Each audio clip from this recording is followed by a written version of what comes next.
আমি মূলত কলেজ শাখার টিচার। তো আমি 6 নম্বর ভবনে বসি।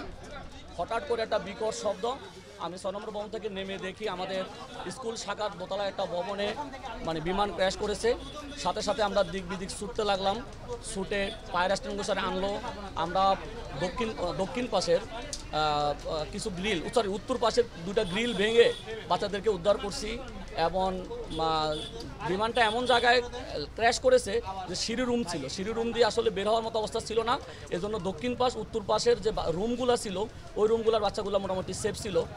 আর আমাদের ছুটি কিন্তু ওই দিন একটাই হয়েছিল। একটা ছুটি হওয়ার পর বিমানটা ক্র্যাশ করছে মেবি একটা 12তে ক্র্যাশ করেছে। তো ছুটি হওয়ার পরে কিছু বাচ্চা ওয়েটিংয়ে ছিল গার্ডিয়ানের জন্য, কিছু বাচ্চা ক্যাম্পাস লিভ করে চলে গেছে।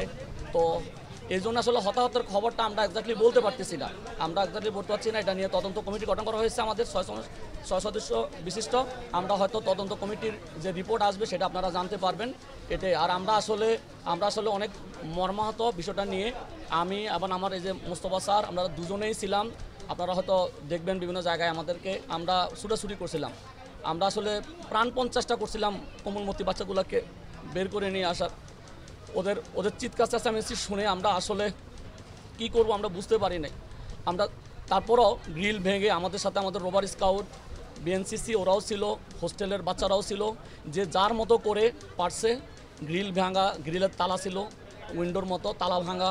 তারপরে একটা মই এনে 3 তলায় উঠা, হোস্টেলের বাচ্চারা পিছন থেকে হোস্টেলের বাচ্চারা চেষ্টা করছে গ্রিল ভাঙার। এভাবে আমরা কিন্তু অনেক বাচ্চাকে উদ্ধার করতে পেরেছি। আর সরাসরি যে রুমটাতে আঘাত করেছে ওটা এবং তার পাশের রুমের বাচ্চাগুলা ওখানে কতজন ছিল এক্স্যাক্টলি এটা আমরা এখনও বুঝতেছি না, যেহেতু ছুটির পরে ঘটনাটা ঘটলো। এটা নিয়ে তদন্ত কমিটি গঠন করা হয়েছে, হয়তো আমরা জানতে পারবো আর কি। আচ্ছা, আমি আবারও বলি, আমি কলেজ শাখায় হওয়ার কারণে ওখানে আসলে কয়টা সেকশন, কোন সেকশনের কী নাম, এটা আসলে আমি ক্লিয়ারলি বলতে পারবো না। তবে যেহেতু ছুটির পরে আমরা একজন ম্যাডামের মারফতে জানতে পারলাম যে ওখানে জাস্ট বাচ্চারা ওয়েটিং করতেছিল। শুধু যে স্কাই সেকশনের স্টুডেন্টই ছিল তা না, বিভিন্ন সেকশনের স্টুডেন্টে ওখানে ওয়েট করছিল, আবার অনেকে চলে গেছে এরকম আর কি। ওখানে এক্স্যাক্টলি শুধু ক্লাস চলতেছিল এরকম না যে ক্লাস চলতেছিল 30 জন বাচ্চা ক্লাসে ছিল, হঠাৎ করে এসে 30 জন বাচ্চার উপর দিয়ে বিমান চলে গেছে এরকমও না। ঘটনাটা ছুটির পরে হলো। ছুটির পরে হওয়ার কারণে কিছু বাচ্চা গার্ডিয়ানের অপেক্ষায় ছিল, ওই বাচ্চাগুলোকে আমরা হারাইছি।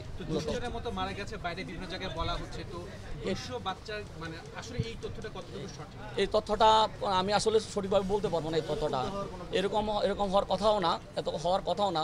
তবে এক্সাক্ট সংখ্যাটা আমরা পেয়ে যাবো 2-3 দিনের মধ্যে। আমরা এটা নিয়ে কাজ করতেছি, আমাদের শিক্ষকরা এটা নিয়ে কাজ করতেছে, আমাদের অ্যাডভাইজার স্যার দেশে আসছেন, উনিও এটা নিয়ে কাজ করতেছেন। ইনশাল্লাহ আমরা 2 দিনের মধ্যে অভিযোগ কি স্যার এখন পর্যন্ত কেউ করেছে আপনাদের এখানে? আমাদের এখানে নিখোঁজের বিষয় নিয়ে আমাদের একটা ডেস্ক আছে এখানে, অভিযোগ ডেস্কের আসলে অভিযোগ হয়েছে কিনা এটা আমি আসলে অভিযোগ ডেস্কে যাই নাই। আমরা বৃহস্পতিবার কিন্তু ছুটি ঘোষণা করা হয়েছে আপাতত। এরপর রোববার থেকে ক্লাস শুরু হবে কিনা এটা নিয়ে ডিক্লার নাই, বাট প্রথম অ্যানাউন্সমেন্টে রবিবার পর্যন্ত আমাদের সকল শ্রেণী পরীক্ষা কার্যক্রম বন্ধ আছে আপাতত। স্যার, প্রত্যক্ষদর্শী হিসেবে তার মানে আপনি বলতে চাচ্ছেন যে শত শত মৃত্যুর কথা শোনা যাচ্ছে, এগুলো আসলে আমরা আগুন লাগার পরে ভবনের সামনে এসেছি, যেহেতু আমরা পাশের ভবনে ক্লাস নেই, আমরা কলেজ শাখায়, ওখানে আসলে এক্স্যাক্টলি কতজন বাচ্চা ক্লাস করতেছিল, কারা ছিল, এটা ওই রিলেটেড টিচাররাই বলতে পারবে, কিন্তু শত শত হওয়ার কথা না। আমি Saiful Islam, lecturer mathematics, milestone college.